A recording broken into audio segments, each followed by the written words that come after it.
ക്രിമിനലുകൾ കുരുങ്ങിയോ എന്നാണ് ചോദ്യം. സ്മൃതി, കേരളം കേൾക്കാൻ കാതോർത്തിരുന്ന അറസ്റ്റായിരുന്നു ടി.ജി. മോഹൻദാസിൻ്റെ അടക്കം. അത് വൈകുന്നേരം സംഭവിച്ചു എന്നുള്ളതാണ്. വലിയ വിമർശനമാണ് ആഭ്യന്തര വകുപ്പിനെതിരെ കഴിഞ്ഞ 10 ദിവസമായിട്ടുണ്ടായിരുന്നത്. 11-ാം ദിവസമാണ് അറസ്റ്റ് ചെയ്യാൻ സാധിച്ചത് കേസ് കൊടുത്തതിന് ശേഷം. പക്ഷേ അതിന് വൈകുന്നേരമുണ്ടായി ടി.ജി. മോഹൻദാസിനെ അറസ്റ്റ് ചെയ്ത് കൊണ്ടുപോകുന്ന കാഴ്ച കണ്ടു. അർജുൻ ആയങ്കിയെ ഇന്ന് പുലർച്ചയോടുകൂടി അറസ്റ്റ് ചെയ്യുകയും ചെയ്തു. ക്രിമിനലുകൾ കുരുങ്ങിയോ? തൽക്കാലം കുരുങ്ങിയിരിക്കുന്നു. ആ കുരുക്കിന് എത്രത്തോളം മുറുക്കമുണ്ടെന്ന് അറിയില്ല. ഏതായാലും ഇപ്പോൾ കുരുങ്ങി എന്നുള്ളത് ആശ്വാസകരമായ കാര്യമാണ്.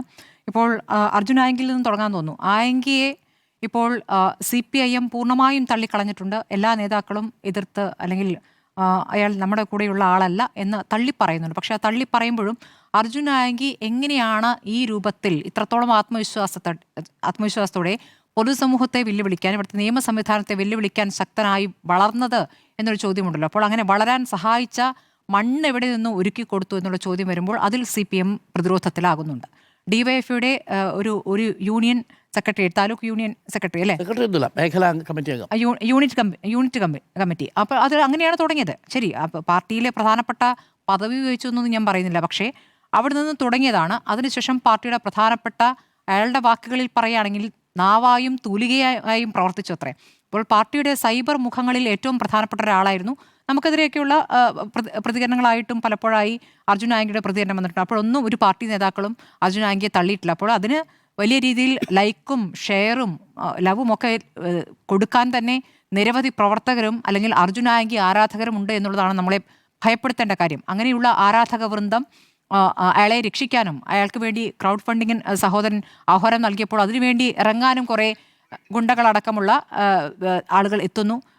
പോലീസ് സ്റ്റേഷനിൽ ജാമ്യത്തിലിറക്കാനും സഹോദരനെ ജാമ്യത്തിലിറക്കാൻ വന്നത് ഒരു ഗുണ്ടാ നേതാവായിരുന്നു. പിന്നീട് അത് പോലീസ് അയാൾക്കെതിരെ കേസുകളെന്ന് പറഞ്ഞപ്പോൾ പിന്നീട് അടുത്ത സഹോദരൻ വരികയായിരുന്നു. അപ്പോൾ ഈ തരത്തിൽ ഇവർ പ്രവർത്തിക്കുന്നത്, ഇതിന് നമുക്ക് അറിയാവുന്നത് മനു തോമസ് എന്നൊരു നേതാവിനെ അറിയാമല്ലോ. അപ്പോൾ കുഞ്ഞികൃഷ്ണനെയും TK ഗോവിന്ദനെയൊക്കെ പറയുന്നതിന് മുൻപ് തന്നെ CPMനകത്ത് വന്നിരിക്കുന്ന അപജയത്തെക്കുറിച്ച് പറഞ്ഞുകൊണ്ട് പാർട്ടിയിൽ നിന്നും അകന്നു മാറിയ ഒരു യുവ നേതാവായിരുന്നു മനു തോമസ്. മനു തോമസ് ഉന്നയിച്ച പ്രധാനപ്പെട്ട ഒരുപാട് വിഷയങ്ങളുണ്ടായിരുന്നു.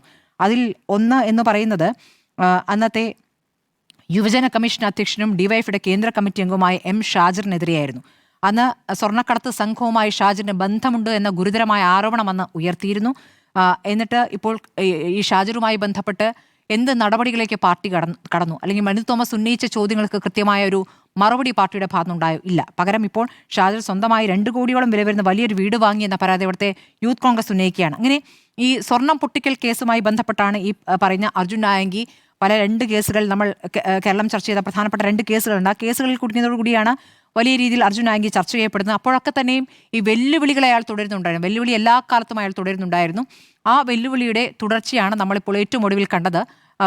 അയാൾ ഇവിടെ ഒളിവിൽ കഴിയുന്ന സമയത്ത് പോലീസ് ഉദ്യോഗസ്ഥനെതിരെ വെല്ലുവിളി പ്രസംഗം നടത്തിക്കൊണ്ട് അവിടെ നൃത്തമാടുന്ന വീഡിയോകൾ പുറത്തുവിടുന്നു. ഞാനെല്ലാം പറഞ്ഞിട്ടുണ്ട്, എൻ്റെ വീഡിയോയിൽ പറഞ്ഞിട്ടുണ്ടെന്നൊക്കെ ഇയാൾ പറയുമ്പോൾ ഒരു ക്രിമിനലിന് ഇത്രയും ധൈര്യം എങ്ങനെയാണ് ലഭിക്കുന്നത്? പോലീസിന് എന്തായാലും അവർക്ക് മർമ്മത്ത് കൊണ്ടുകഴിഞ്ഞപ്പോൾ പോലീസ് വളരെ വേഗം ഉണർന്ന് പ്രവർത്തിച്ചു, വളരെ വേഗത്തിൽ പ്രവർത്തിച്ചു എന്നുള്ളതാണ്. അപ്പോൾ വളരെ വേഗം തന്നെ പിടികൂടാനായി. ഇപ്പോൾ ഇത് അർജുൻ ആയങ്കിക്ക് സഹായം നൽകിയവരെയും പിടികൂടുമെന്ന് പറയുന്നുണ്ട്.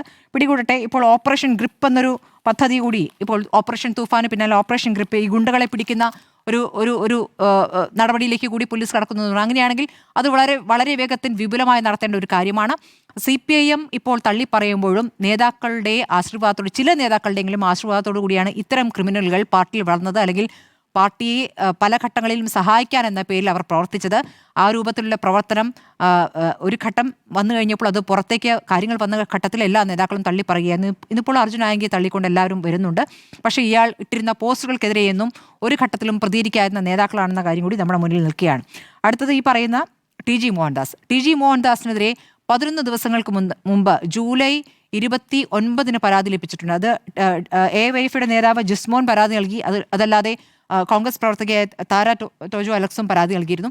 ഈ പരാതികളിലൊക്കെ അടിസ്ഥാനത്തിൽ അന്ന് കേസെടുത്ത ശേഷം ഈ 11 ദിവസം ഇന്നിപ്പോൾ വളരെ വേഗം നടപടിയിലേക്ക് എന്തുകൊണ്ടാണ് കടന്നത്? അർജുൻ ആയങ്കിയുടെ അറസ്റ്റ് കഴിഞ്ഞപ്പോൾ എന്തുകൊണ്ട് നാവുകൊണ്ട് വിഷം ചെലുത്തുന്ന മറ്റൊരാൾ ഇവിടെ സ്വതന്ത്രനായി നടക്കുന്നു എന്ന ചോദ്യം സമൂഹ മാധ്യമങ്ങൾ ഉയർന്നു, മാധ്യമപ്രവർത്തകർ ഉയർത്തി, നമ്മൾ വാർത്തകളായി നൽകുന്നു.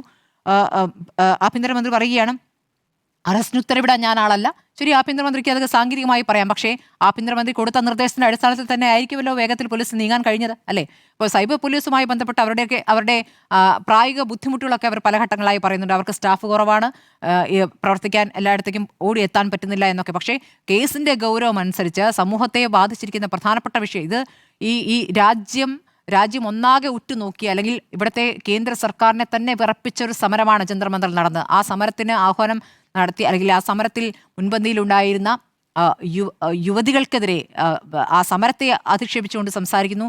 ആ സമരത്തിൽ പങ്കെടുത്ത പെൺകുട്ടികൾക്കെതിരെ പറഞ്ഞിരിക്കുന്നത് ബലാത്സംഗം ഇഷ്ടപ്പെടുന്നവരാണെന്ന വാക്ക് പറഞ്ഞിട്ട് ശേഷം അത് വളരെ വേഗത്തിലെടുക്കേണ്ട ഒരു കേസല്ല എന്ന് കരുതുന്ന പോലീസിന് അത് അത്ര ശരിയായ രീതിയല്ല. ഇത് നമ്മളിപ്പോൾ പോലീസ് എന്ന സംവിധാനത്തെ നമ്മൾ ഒറ്റ നോട്ടത്തിൽ പോലീസ് എന്ന സംവിധാനം ഒരുമിച്ച് പ്രവർത്തിക്കുകയാണെന്ന് കരുതുന്നത് തെറ്റാണ് കേട്ടോ. അങ്ങനെയല്ല.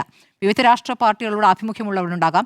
പക്ഷേ അപകടകരമായ രീതിയിൽ ആഭിമുഖ്യം വരുമ്പോൾ അത് ആശങ്കപ്പെടുത്തുന്നതാണ്. ഇനിയിപ്പോൾ അർജുൻ നായകി നെഞ്ചി വിരിച്ച് പത്രം വായിക്കുന്ന ദൃശ്യം നമ്മൾ കണ്ടല്ലോ. അവിടെ ജന്മഭൂമിയാണ് വായിക്കുന്നത്. അപ്പോൾ ആ പോലീസ് സ്റ്റേഷനിൽ ജന്മഭൂമി വരുത്താൻ ആലോചിക്കുന്നത് ആ പത്രമാണ് വായിക്കേണ്ടതെന്ന് ആലോചിക്കുന്ന പോലീസുകാർ ഒരു പ്രധാനപ്പെട്ട ഘടകമാണ്. എല്ലാ പത്രങ്ങളും വരുത്തുന്നുണ്ടെന്നൊക്കെ പറയാമെങ്കിൽ എനിക്ക് തോന്നുന്നില്ല കേട്ടോ. ആ ജന്മഭൂമിയോട് വരുത്തുന്ന പോലീസുകാരാണെന്ന് അറിയണം. എല്ലാ പോലീസ് സ്റ്റേഷനിലും ഈ സംവിധാനമുണ്ടോ, എല്ലാ പത്രങ്ങളും ഉണ്ടോ എന്നുകൂടി ആഭ്യന്തരമന്ത്രി പരിശോധിക്കേണ്ടതുണ്ട്. അപ്പോൾ കാക്കിക്കടിയിലെ കാവിക്കളസം കൂടി ഒന്ന് പരിശോധിക്കേണ്ടി വരുമെന്നുള്ളതാണ്. അപ്പോൾ അത് ഏത് രൂപത്തിൽ പ്രവർത്തിക്കുന്നു എന്ന് പരിശോധിക്കേണ്ടതുണ്ട്. ഏതായാലും ഇപ്പോൾ ആ നടപടിയിലേക്ക് കടന്നിരിക്കുന്നു. അപ്പോഴും സ്ത്രീകൾക്കെതിരായ അധിക്ഷേപ പരാമർശത്തിൽ വകുപ്പെടുത്തിട്ടില്ല. നമ്മുടെ മുന്നിൽ കലാപഹരണത്തിന് കേസെടുത്തെന്ന് മാത്രമാണ് നമ്മുടെ മുന്നിലുള്ളത്. ഇനി അതിൽ ഇപ്പോൾ ലാപ്ടോപ്പും മറ്റ് അദ്ദേഹത്തിൻ്റെ ആയുധങ്ങൾ മുഴുവൻ പിടിച്ചെടുത്തിട്ടുണ്ട്. പക്ഷേ ഇപ്പോഴും യൂട്യൂബിൽ ആ വൃത്തികെട്ട പ്രതികരണം ഇപ്പോഴും അവിടെ കിടക്കുന്നുണ്ട്. അത് ഇതുവരെ റിമൂവ് ചെയ്തിട്ടില്ല. അതിലേക്കൊക്കെ എങ്ങനെയാണ് ഇനി നടക്കാൻ പോകുന്നത്, വളരെ വേഗത്തിൽ അതിലേക്ക് പോകുമെന്നുള്ളതാണ് കേരളം ഉറ്റുനോക്കുന്നത്. ഏതായാലും സമൂഹം എന്താഗ്രഹിക്കുന്നു എന്ന രൂപത്തിലേക്ക് ആഭ്യന്തരമന്ത്രി വളരെ വേഗം പ്രവർത്തിക്കുന്നു എന്നുള്ളത് ആശ്വാസകരമാണ്.